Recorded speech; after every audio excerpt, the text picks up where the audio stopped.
Man, Rayan is unbearable, right? What he did to Fluminense, right? But he would go on the field like this, you know, a provocative fan. He wanted to fight, man. She got really mad at him. Yeah, so Rayan can go fuck himself. But man, Henrique and Rayan, there are already a lot of people asking for them to be starters. Do you agree with that? Or do you think they just need to get more minutes? Man, I think that, yeah. Either Henrique or Rayan. That's Rayan. Yeah, Rayan is unbearable, right? What he did against Fluminense, right? But he would come onto the field like this, you know? A provocative player. He wanted to fight, man. She got really mad at him. Yeah, so I don't care about Rayan.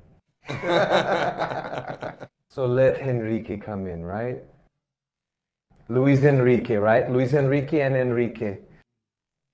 Yeah, and I don't know who else, right? But this spirit of Ryan Rayan of provoking too, I think it's an interesting spirit for you to take into a World Cup. That's true. To motivate the guys. No, the kid is a star, right, man? These days he's playing in the Premier League for a small team. Yeah, but he's already changed the team's game, right? Bernal stayed undefeated after he arrived. He arrived and the team didn't lose anymore. Damn, the kid is good. Did John Arias leave? Was he from this team? He was from Wolverhampton. Which is also Andre's team, yeah. André. And João Gomes' team too. Andre and Rayan have a history and have provoked each other before, right? They do. Volkmar called Rayan back. Volkmar, I have to look at your shirt to remember your name because I don't know you. Andre also teases Rayan. Yeah. Good one. And that's it. It kind of turned into a fan thing, right? Vasco's fans say they have a player in the cup, which is Rayan. Fluminense's fans say it too, but Andre, at the beginning... There after the Libertadores, at the start of the cycle, Andre, I really believe that Andre... would be there. Yeah, even as a starter in this World Cup. But something happened, right? Diniz, right? He didn't do well, right, Andre, in the last few games for the national team there. Overall, I think the whole national team, we also expect a lot from Vinny, from those who have more responsibility, right?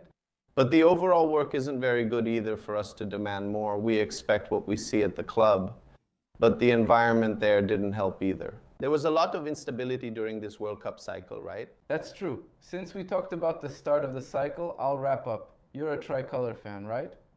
What did you think of Diniz on the national team?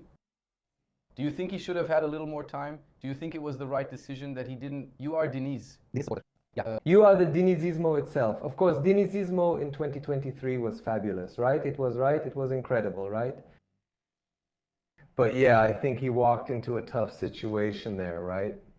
A tough one.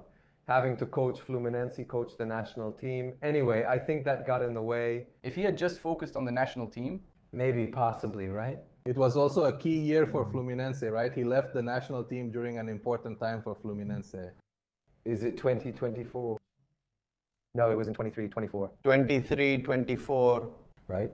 He left in 24, right? Libertadores champion. It carried over into the next year. It was in 24. Then the work in Asia came up, then he left. It's the classic script for a Brazilian coach at Fluminense. So he didn't get results, but that's it.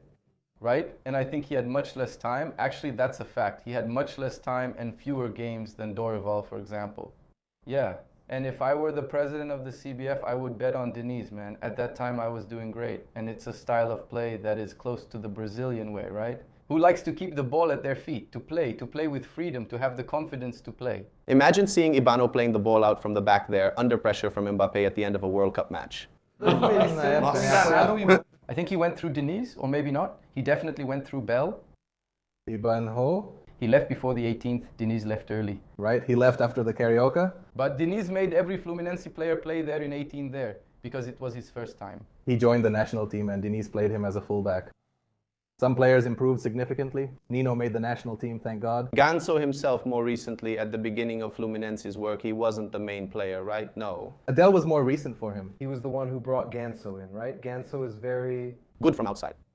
It was Ganso and Neymar in the 2010 World Cup, right? But they were 18, right? Yeah. They were very young, right? But Danga, with all respect to Graffiti, took him but didn't play him. Maybe he could have used someone like Neymar in the quarterfinals against the Netherlands, which we lost. But that's just speculation, like Ancelotti says. If my grandmother had wheels, she'd be a car. He sent that to... It was our reporter. Yeah, it was. Our reporter here from Lance Duzan, who asked, if you knew Neymar was injured at that level, would you have called him up? He said, if my grandmother had wheels, she'd be a car. So like Berto says, yeah, because the grandmother died in Italy. But it's impossible. It's obvious it is. Well, Dado, to wrap up our Brazilian national team segment here, man. Yeah, do you think they'll pull it together? They started poorly at the World Cup, and their debut was shaky too. Do you think we have what it takes to improve during the tournament and make it? You believe, right? So, Man, no, I believe in each game, and I believe that the team will improve anyway. Let's start playing. Yeah, let's go. let's go. I think at some point it's going to click. It's going to click. I think so. That's what I have to believe in. Will it work with or without Neymar? It could be with him, it could be without him.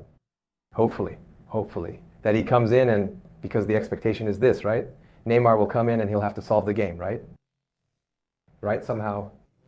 Him, right? He's a star player. People are going to expect it from him. Yeah, exactly. That's him, right? He took the pressure off everyone by going. Right, yeah. But man, that's the World Cup script, right? That's it. It starts down there with a little draw then, you believe it. We're going to win 1-0 against Haiti. The guy's waiting for a... Do you think it's going to be 1-0? Yeah, 1-0. Who's been winning by a landslide? 1-0? 0-1, I don't know. Is 1-0 already considered a landslide? Yeah, victory too, World Cup. It's a landslide. There. Then comes Scotland, which we already know, right? It's going to be a draw. Like 2 in the blender, let's go for 2. Let's go. Get into the round of 32, right? Let's get into 16th and 18th fractions. Fractions, yeah. No, we have to see which bracket we're going to fall into, right? Because apparently we're going to the other side of the bracket. We're not going to finish first.